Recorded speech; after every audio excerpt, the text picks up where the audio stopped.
While many of our aspiring racers see V8 touring car competition as the pinnacle of motorsport in this country, others like NASCAR and sprint car champion Max Dumsney don't necessarily agree. The Valvoline team racer has an impressive record of success on local soil.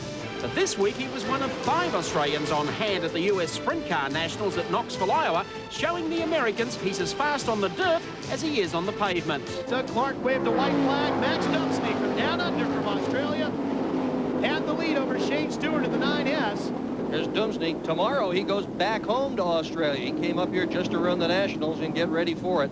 NASCAR racing hasn't matured here in Australia, and you don't really get to race. Like the NASCAR race at Christmas last year when we had the Americans here was the first time I really stood up in the seat and raced the car, and I got a buzz out of it. But for the majority of the time, it hasn't really matured to the stage that it could give you the kick out of what a sprint car gives you just yet. Sprint car racing at Knoxville is just fantastic. 170 drivers representing Australia, Canada and 29 American states attempted to qualify at Knoxville just to make the 40-lap, $500,000 final. It's massive, the amount of money that, that they can bring through the gate and be able to pay out for that one race. It's amazing.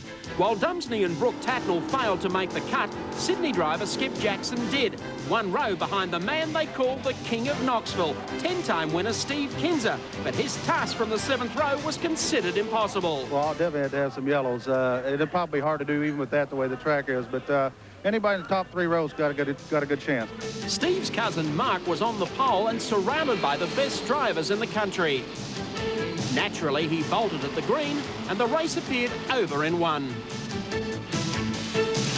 Steve's only break came when Skip Jackson's car dropped a muffler and the field closed up under a yellow.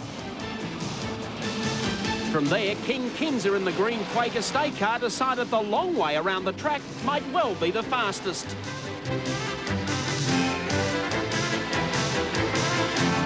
Lap after lap, he rubbed the wall with his outside tyre before taking the lead from cousin Mark and setting his car for its second $100,000 payday in a week.